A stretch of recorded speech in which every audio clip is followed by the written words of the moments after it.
पास जिसमें 7 ग्रंथि हैं, काम क्रोध लोभ मद मत्सर अहंकार, ये 7 गांठें हैं। ये कौन सा बांस है? ये यही बांस है, ध्यान देना, यही बांस है। उसमें एक छिद्र है, मुखार विंद से प्रवेश कर गया, जाके बैठ गया।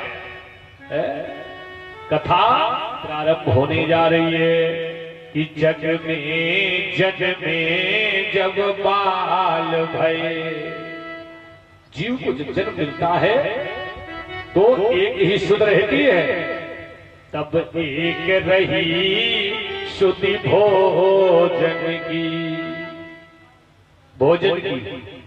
ध्यान देना, हम लोग क्या कहते हैं? खाना। खाना नहीं कहना चाहिए, खाना। ध्यान देना, जो ना खाया जाए वो है खाना।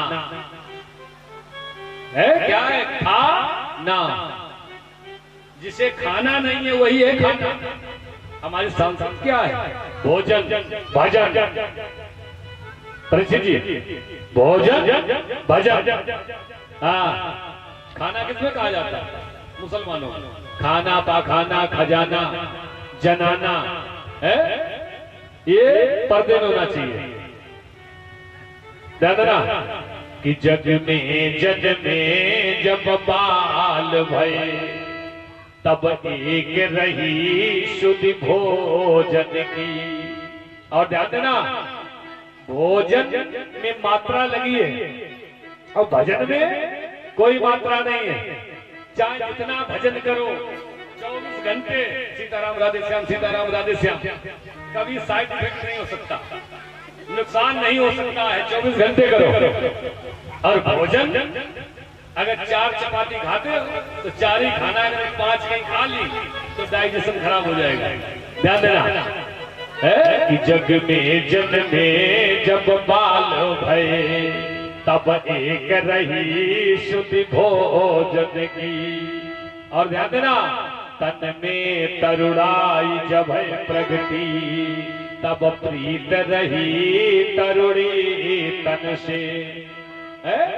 जब धीरे धीरे जवान हो गए, माता पिता ने संबंध कर दिया, शादी हो गई, अब तो माता पिता को भूल गए, अब पत्नी से प्रेम हो गया है कि तन। अब जब बालावस्था नहीं रही तो जवानी भी नहीं रहेगी। ध्यान देना,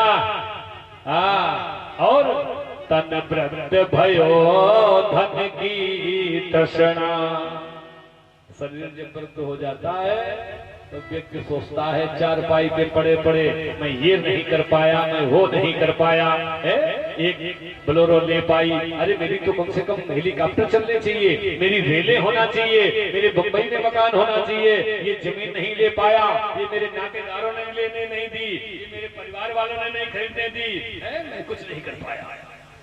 कम कम सोचता है जब छतैया पे पड़ा होता है कि तन वृद्ध भयो धन की तृष्णा, तब उसको काम काज दिखाता है। और जब तक जवान रहे तो हिप्पी कट बाल लगा घूमते रहे, सैर करते रहे, ऐश करते रहे। और जब वृद्ध हो गए तो धन की तृष्णा सताने लगी कि तन वृद्ध भयो धन की तृष्णा। और सब लोग कहां शन की। फिर लोग कहने लगते हैं, वो बुड्ढे के पास मत जाना, वो सनकी हो गया है? और बड़ा बड़ा चारपाई पे जीव विचार करता है, सुख मंजुल नाही मिलो कबहू, रही अंत समय मन में मन की। अंत समय में मुझे सुख नहीं मिल पाया, मन की मन में बनी रही, और छोड़ के संसार को जीव चला जाता है, चला जाता है। तो आज पावन भक्तों क्या है? आज पावन भक्तों जैसे आ गया है, बैठ गया और कथा प्रारंभ हुई। और जैसे कथा प्रारंभ हुई कि दिनांते रक्षिता गाथा तदा चित्रम बभूवहे, पंचैक ग्रंथि भेदो भूत शब्दम पसता शता। कथा प्रारंभ हुई जैसे ही सायंकालीन बेला आई, आरती का समय आया, उसी समय प्रथम ग्रंथि का भेदन हुआ। तड़ाक से ग्रंथि फट गई। दूसरा दिन आया, दूसरी ग्रंथि का भेदन। तीसरा दिन आया, तीसरी ग्रंथि का भेदन। अब तो चौथा दिन आया है, चौथी ग्रंथि का भेदन। इस तरह पावन भक्तों जैसी 12 स्कंद की कथा पूर्ण हुई। आज कथा समापन हुई, पूर्ण हुई। 7वां दिवस सायंकालीन बेला आई और जैसे ही 12 स्कंद की कथा पूर्ण हुई, उसी समय 7वीं ग्रंथि का भेदन हुआ। तड़ा! उस बांस से कौन निकला? भूत नहीं निकला। कौन निकला है कि दिव्य रूप धरो जात इस तुलसी मंडिता, पीतवासा घन श्यामो मुकुटी कुंडलान्विता। दिव्य रूप है, तुलसी की माला पड़ी है, पीतांबर पड़ा है, आज घनश्याम जैसी आकृति है, कानों में कुंडल है, मस्तक पर मुकुट है। ध्यान देना, वही भूत आज दिव्य रूप बन गया है। और जैसे आया है और कहने लगा, अरे भैया किन्न नाम भ्रातरम साध्यो गोकर्णामिति चाब्रवीत, त्वाम मोचितो बंधो कृपया प्रेत कश्मला। अरे भैया भैया, आपने मुझे इस मृत योनि से मुक्ति दिला दी। भैया आपने मुझे मृत योनि से मुक्ति दिला दी। और कहने लगे कि धन्या भागवती वार्ता प्रेत पीड़ा विनाशिनी। और आज शब्दोपि तथा धन्या कृष्ण लोक फल प्रदा। ये धन्य है भागवत की कथा। इस कथा को श्रवण करके मुझे प्रेत योनि से मुक्ति मिल गई, मैं भूत से देवता बन गया और अब मुझे भगवान कृष्ण का लोक मिल रहा है। ध्यान देना, कितनी बड़ी फायदा है, भगवान कृष्ण का लोक मिल रहा है। अरे भैया भैया, अब लेने स्वयं कौन आया? आज भगवान के पार्षद विमान को लेके आए और कहने लगे, अरे चलो चलो धुंधकारी, तुम्हें गोलोक लेने आया, लेके चलूंगा, मैं तुम्हें लेने आया हूं। कहने लगे, आज जो जन समुदाय बैठा था, जन समुदाय ने कहा, क्या इस भूत ने अकेले कथा सुनी है? हम लोगों ने नहीं सुनी है। कहा, तुम लोगों ने कथा को तो सुना है, लेकिन कथा में भेद हो गया। इसने उपवास होकर कथा को कहा, सुबह और शाम को इसने जल तक नहीं दिया। इसने उपवास होकर कथा को सुना है। जिस कथा को रात्रि में सुनता, दिन में सुनता था, रात्रि में उसी कथा पे मनन करता था। और आप लोग सुबह भोजन करते हो, शाम को करते हो और कथा को दिन में सुनते हो, रात में सो जाते हो खा पी के। ये अभी तो अकेला जाएगा, कथा में भेद कैसा हो गया? का भेद नहीं हुआ है। हाँ, और मैं तुम्हें वचन देता हूं, आगे श्रावण मास में, ध्यान देना, श्रावण मास में जब कथा स्वयं गोकर्ण जी कहेंगे, तुम सबको लेने मैं नहीं आऊंगा, स्वयं श्री हरि आएंगे। ध्यान देना, श्रावण मास में कथा का महत्व बहुत बड़ा है। हाँ, ये मैं नहीं कह रहा, कौन कह रहा है? मैं नहीं कह रहा हूं, ये स्वयं भगवान के पार्षद कह रहे हैं। किनसे? गांव वालों से। क्या कह रहे हैं? अभी तो सिर्फ अकेले जाएंगे धुंधकारी जी, और श्रावण मास में पुनः कथा कहेंगे गोकर्ण जी, और मैं नहीं, स्वयं भगवान तुम सबको लेने आएंगे। कहा, ठीक है, ठीक है। आज पावन भक्तों, आज धुंधकारी विमान में बैठ गए, विमान गोलोक धाम को चला गया। बोलो गोविंद भगवान की, चलो रे मन गंगा जमुना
आज गोकर्ण के द्वारा आज क्या हुआ है? गोकर्ण के द्वारा जिसे 22वां अवतार कहा जाता है। 2 अवतार हो चुके, मिला के 24 हुए और एक अवतार अभी होना है, जिसे कली का अवतार संपल मुरादाबाद में होगा। ध्यान देना, आज बतलाया है 24 अवतारों के बारे में बताया। इसके बाद में समय चलता गया। एक दिन का वृत्तांत, एक दिन का वृत्तांत क्या है? सूत जी आज प्रथम स्कंद के बारे में बताने लगे कि सूत सूत महाभाग बदनो बदताम वर कथा भागवती पुण्या यदा भगवान छुटा। सूत जी आप वक्ताओं में श्रेष्ठ तथा बड़े भाग्यशाली हैं, जो कथा भगवान श्री सुखदेव जी ने आपको सुनाई है। भगवान की पुण्यमयी कथा कृपा करके आप हमें भी सुनाइए। तो कहने लगे तो सुनो। एक समय का वृत्तांत, देवर्षि नारद कहाँ आए? देवर्षि नारद आए हैं वेद व्यास के पास। ध्यान देना, वेद व्यास बैठे हैं बद्रिका आश्रम में, मन इनका खिन्न है। देवर्षि नारद ने कहा, काहे महाराज चिंतित क्यों बैठे हो? कहने लगे, चिंतित इसलिए बैठा हूं, मैं भगवान की कथा लिखना चाहता हूं। ध्यान देना, लेकिन लिख नहीं पाता। हाँ, यदि आप शांति चाहते हो तो एक काम कर दिखलाओ। ओ व्यास लेखनी के द्वारा तुम प्रभु के शोध चरित्र गाओ। अपनी लेखनी के द्वारा प्रभु के सुंदर चरित्रों को लिखो। अरे मैं लिखूं? हाँ हाँ हाँ, मैं नहीं लिख पाऊंगा। देवर्षि नारद कहने लगे, मैं तुम्हारे पास इसलिए आया हूं, मैं तुम्हें कुछ बताने आया हूं। क्या बोलो? तुम भगवान की कथा को लिखो और तुम्हें सब कुछ, तुम जो आज कितने आत्मा से बैठे हो, कितने मन से बैठे हो, तुम्हारी अंदर चेतनता आ जाएगी, चिंता ना करो। कहने लगे, मैं बताऊं? बताओ, मैं पहले कौन था? इधर ध्यान देना। देवर्षि नारद अपने पूर्व जन्म के बारे में बता रहे हैं। अगले जन्म में मैं कौन था? मैं एक दासी का बेटा था। मेरी माँ ने मुझे जन्म दिया और मेरे जन्म होने से पहले मेरे पिता का स्वर्गवास हो गया। मेरे पैदा होने से पहले मेरे पिता का स्वर्गवास हो गया। पावन भक्तों, मैं छोटा सा, मेरी मैया मुझे गोद में ले गई, विचार करने लगी, मैं यदि गांव में रहूंगी, किसी नगर में रहूंगी, क्योंकि मैं जवान हूं और लोग मुझ पे उंगली उठाएंगे। नहीं नहीं, मैं अब नगर और गांव में नहीं रहूंगी। मेरी माँ ने मुझे गोद में ले लिया, संतों की टोली में पहुंच गई। जो संत कैसे थे? जो गृहस्थी वाले संत थे, उनके यहां पहुंची। उन संतों ने पूछा, अरे अरे देवी, तुम कैसे आई? उस देवी ने कहा, अरे सत्य प्रभु, मेरा स्वामी नहीं है, छोटा सा बच्चा मेरी गोद में है, ये संसार वाले मुझे जीने नहीं देंगे। मैं आप लोगों के पास आई हूं, यदि मुझे कुछ सहारा मिल जाए रहने का। संतों ने कहा, अरे देवी, अंदर आश्रमों के अंदर जाओ, हम सबकी पत्नियां हैं, उनसे जाके पूछ लो, यदि कोई तुम्हें काम मिल जाए तो मेरी धर्म पत्नियों से राय ले लो, उनसे पूछ लो, यदि वो तुम्हें काम दे दे तो काम ले लो और रहने लगो, और तुम्हारे पुत्र का भी जीवन निर्वाह हो जाएगा। देवर्षि नारद,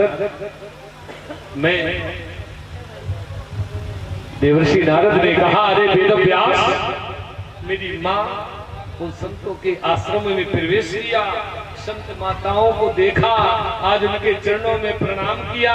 उन संतों की पत्नियों ने कहा, अरे कौन हो तुम? कहने लगी, मेरी माँ, मैं आपके यहाँ कोई काम लेने आई हूँ, मुझे काम मिल जाए, क्योंकि मैं जवान हूँ, नगर में गांव में रहूंगी, लोग उंगली उठाएंगे। नहीं नहीं, मुझे वहाँ नहीं रहना है, हमें कोई काम दे दो, 2 वक्त की रोटी चाहिए मुझे, और कुछ नहीं चाहिए। ठीक है, ये मेरी गैया हैं, इनकी सानी चारा करना है, इनकी सानी चारा करना है और दूध निकालना है, तुम्हें भोजन मिलेगा, तुम्हारे बच्चे को दूध मिलेगा, यहीं रहो, जीवन निर्वाह करो। कहा ठीक है। वेदव्यास, मेरी माँ रहने लगी, मेरी माँ रहने लगी। धीरे धीरे धीरे धीरे मैं बड़ा होने लगा, बड़ा होने लगा मैं। अब संत, कोई मुझे रामदास कहता है, कोई भगवान दास कहता है, कोई राम खिलावन कहता है, कोई रामलाल कहता है, कोई सीता राम कहता है। मुझे संत नाना प्रकार से भगवान के नामों से उद्घोष करते हैं, बुलाते हैं, मैं दौड़ दौड़ के जाता हूं। अब संत काफी समय तक रुके रहे। संतों ने कहा, अब मुझे भंडारा करना है, भोज करना है। उन संतों ने भोज प्रारंभ करवा दिया था। भोज होने लगा, दूर दूर से संत भोजन करने आए। मेरा काम मुझे सौंपा गया, मैं पत्रों को उठा उठा के, संतों के पत्रों को उठा उठा के डाल रहा था। मुझे सुबह से शाम हो गई, पत्थर डालते डालते किसी ने भोजन के लिए नहीं कहा। मुझे इतनी तेज भूख लगी कि मैंने संतों की जूठी प्रसादी को एक पत्तल में निकाल के रख लिया, पत्तलों को छोड़ दिया, एक पत्तल में संतों की शीत प्रसादी, इसी को शीत प्रसादी कहा जाता है। संतों की जूठे प्रसाद को मैंने पत्तलों से निकाल के एक पत्तल में रख लिया, पत्तलों को छोड़ दिया। जब मुझे अपनी भूख बर्दाश्त नहीं कर चुका, मैं नहीं हुई भूख मुझे बहुत तेज लगी, मैं बर्दाश्त नहीं कर पा रहा था, मैं बैठ गया और वहीं वो संत की जूठी प्रसादी उठा के खाने लगा। आज मैं खाने लगा, जब भोजन कर रहा था एक संत ने देखा ये छोटा सा बच्चा जिसकी आयु अभी 4-5 वर्ष है, इसको भोजन के लिए किसी ने नहीं कहा। वो संत मेरे पास आए, चलो बेटा चलो उठो। मैं खड़ा हो गया, वेदव्यास चलो भोजन का थाल लगाया जाए। एक भोजन का पत्तल लग के आ गया, लो भोजन करो। क्यों कर रहे थे? आज मैंने कहा संत से, संत प्रवर मुझे बहुत तेज भूख लगी थी, सुबह से शाम हो गया, मुझसे भोजन के लिए किसी ने नहीं कहा। जब मैं भूख को बर्दाश्त नहीं कर पाया तो मैं संत की शीत की शादी को पाने लगा, कहा लो भोजन करो। मैंने कहा संत प्रवर अब मुझे ये भोजन अच्छा नहीं लग रहा है। जब मुझे भूख लगी थी उस समय वो संत की जूठी प्रसादी वो मुझे पान मैंने की, वो उसमें जो स्वाद था वो तुम्हारे इस भोजन में स्वाद नहीं है, इसमें स्वाद नहीं है, क्योंकि मेरी आत्मा वहां तृप्त हो चुकी है। अब इसको पाने से कुछ नहीं होगा, है कुछ नहीं होगा। धीरे धीरे वेदव्यास संतों ने भंडारा पूर्ण कर दिया। 2-4 दिनों के बाद जाने की तैयारियां करने लगे। मैंने कहा संत प्रवर मैं भी साथ में चलूंगा। मेरी माँ को मालूम हुआ कि संत जा रहे हैं और मेरा बेटा जाने के लिए कह रहा है। आज संतों से मेरी माँ ने कहा अरे संत प्रवर मेरे बेटे को ना ले जाना, अगर तुम मेरे बेटे को ले गए तो मैं मर जाऊंगा। अब बेटे ने कहा, मैंने कहा वेदव्यास मैंने संत से कहा यदि मुझे नहीं ले चलोगे तो मैं अपने प्राण त्याग दूंगा। अब अगर मैया कह रही है अगर बेटे को ले गए तो मैं मर जाऊंगी, और बेटे को ना ले गए तो बेटा मर जाएगा, बेटा मर जाएगा। अरे वेदव्यास संतों ने मुझे मंत्र दिया, गायत्री मंत्र का उच्चारण करवाया। आज पावन भक्तों मुझसे कहा अभी तुम छोटे हो, अपनी मैया के साथ रहो, जब समय आएगा तो तुम्हें मैं अपने साथ में बुला लूंगा। संत पावन भक्तों मुझे छोड़ के वेदव्यास चले गए। मैं रोता रहा, अपनी मैया की गोद में बैठा रहा। संत छोड़ के चले गए वेदव्यास। अब धीरे धीरे मैंने विचार किया यदि आज मेरी मां ना होती तो संतों का संग मुझसे छूटता नहीं। एक दिन का वृत्तांत, मेरी मैया गाय दुहने गई, गाय दुह के आ रही थी, उसे मार्ग में सर्प ने काट लिया, मेरी माँ भी मर गई, मेरी माँ भी मर गई वेदव्यास, मेरी माँ मर गई, मैं अकेला हो गया। अब मैं भटक रहा था, इधर उधर मैं कहा जाऊं, कोई मेरा सहारा नहीं था वेदव्यास। जो संत ने मंत्र दिया उसका मैंने जाप किया। इधर क्या हुआ, धीरे धीरे आज क्या हुआ, सृष्टि का विनाश होने का समय आ गया।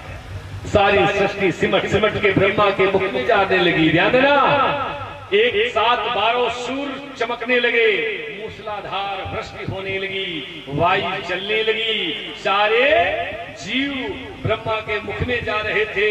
मैं भी उसी के साथ ब्रह्मा के मुख में चला गया, मैं भी ब्रह्मा के मुख में चला गया वेदव्यास। मैं एक दासी का पुत्र।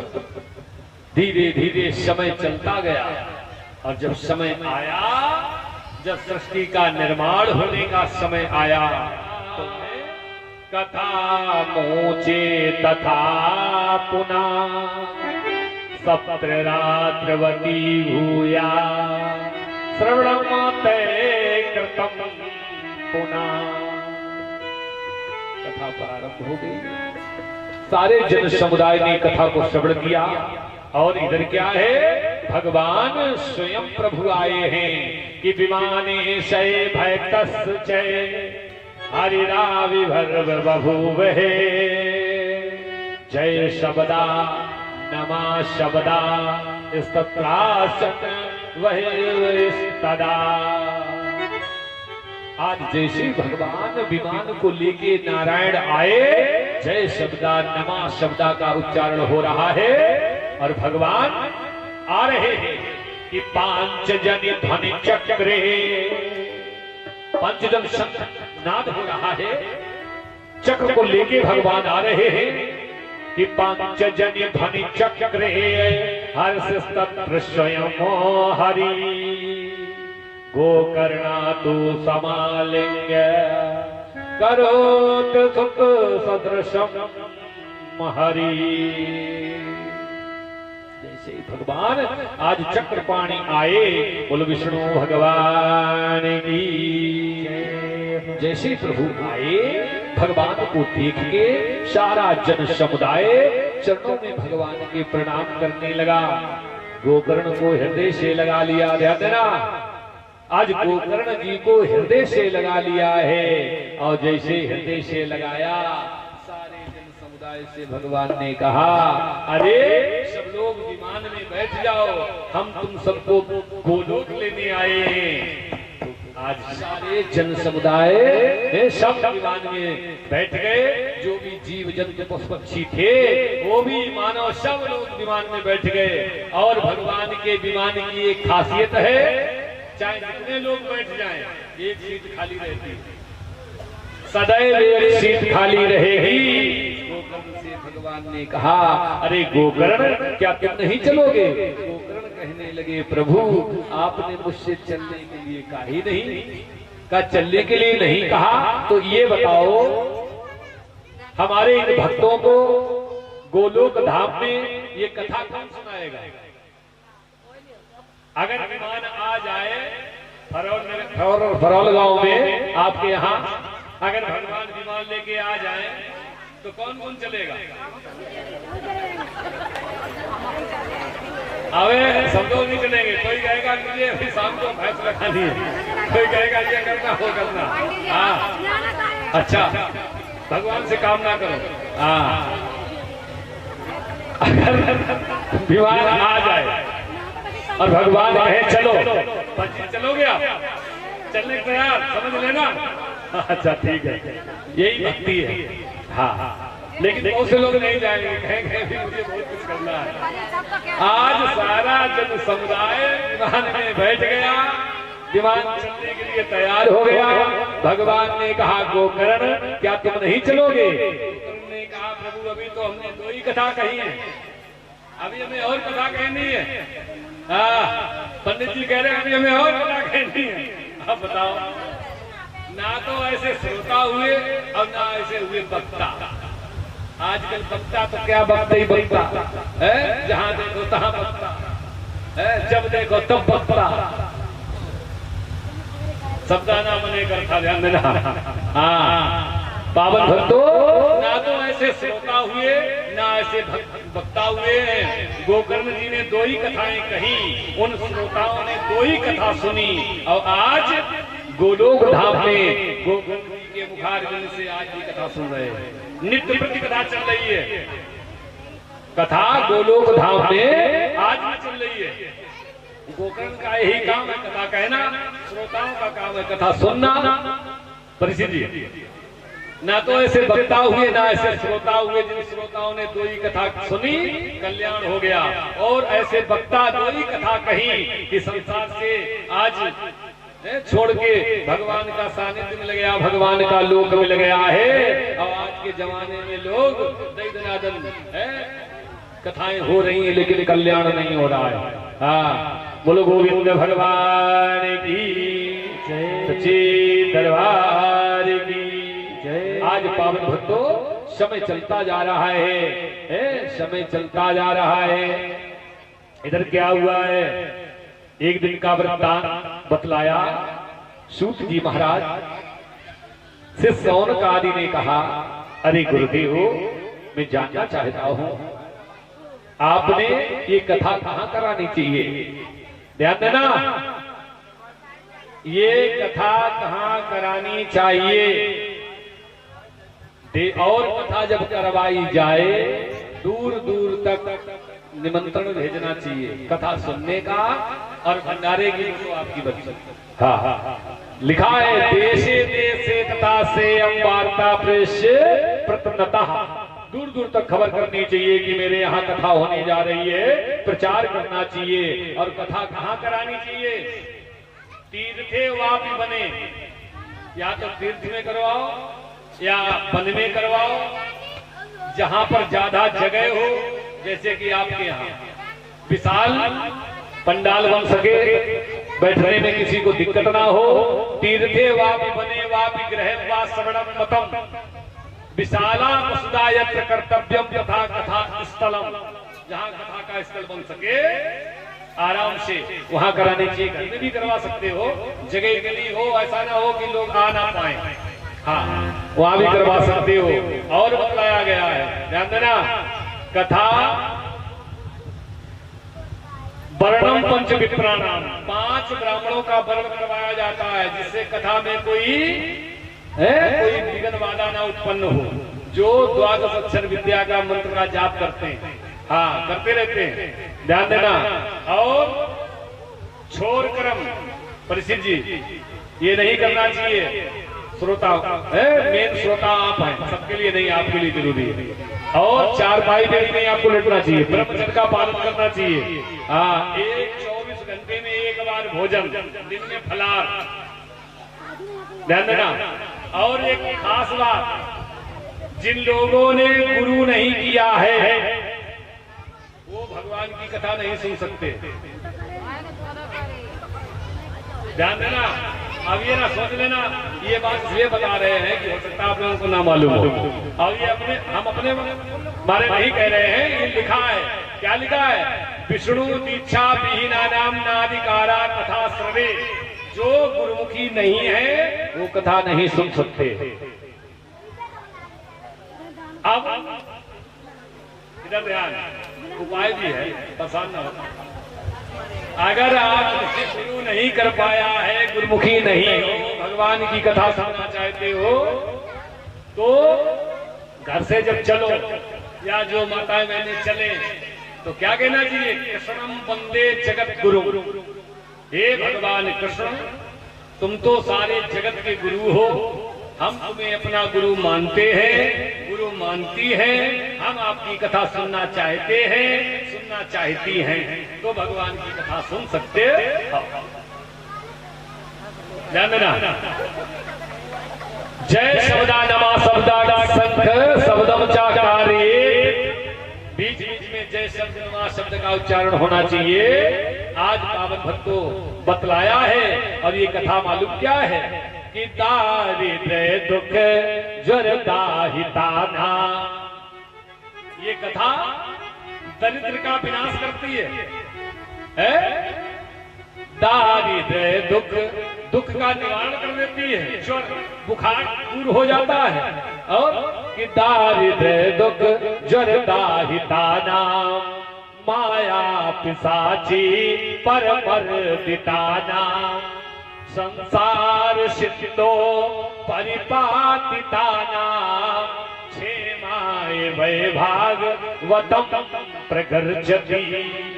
याद है ना, दरिद्रता को, दुख ज्वर की ज्वाला को दग्ध हो रहे हैं, जिन्हें माया पिशाची ने घेर रखा है, रौंद डाला है, तथा जो संसार समुद्र में डूब रहे हैं, उनका कल्याण करने के लिए श्रीमद् भागवत सिंहनाद कर रहा है। अरे अरे जीव, तू मेरी शरण में आ जा, तेरा कल्याण कर देंगे, तेरा उद्धार कर देंगे, तू चिंता क्यों करता है, मेरी शरण में आ जा। आज पावन भक्तों समय चलता जा रहा है। इधर क्या हुआ है? सूत जी महाराज शौनकादि ऋषियों को बतला रहे हैं। क्या बतलाया? आज बतलाया भगवान के अब तक कितने अवतार हो चुके हैं। ये भगवान के अब तक कितने अवतार हो चुके हैं मैं जानना चाहता हूं। किसने कहा? सौनक जी ने किससे पूछा? सूत जी महाराज से। सूत जी महाराज ने कहा, सुनो, जिन्हें सनकादि कहा जाता है, ध्यान देना परिचित जी, सनक, सनंदन, सनातन, सनंत कुमार, ये ब्रह्मा के मन से 4 पुत्रों को बनाया। ये भगवान के प्रथम अवतार हैं। दूसरा अवतार भगवान का कौन है? दूसरा अवतार भगवान का है बारहा का, और तीसरा अवतार है भगवान का नारद का, फिर नर नारायण का, फिर कपिल का, दत्तात्रेय का, यज्ञ भगवान का, ऋषभदेव का, और पृथु का मत्स्य अवतार, और कच्छप, धन्वंतरि, मोहिनी और नरसिंह अवतार, फिर वामन भगवान का अवतार, फिर पावन भक्तों परशुराम अवतार, व्यास जी का अवतार, फिर राम अवतार, फिर कृष्ण बलराम अवतार, फिर बुद्ध अवतार, और फिर 22वां अवतार होना है जिसे कलिक अवतार कहा जाता है। ध्यान देना, कलिक अवतार के बारे में कल बताएंगे। और ध्यान देना, और 2 अवतार भगवान के और हो चुके हैं। ये 24 अवतारों के बारे में कथा को बताया गया। कथा में 2 अवतार भगवान के हो चुके हैं, जो हंस और हयग्रीव। तो कितने अवतार हुए भगवान के? अब तक 23 अवतार हो चुके हैं।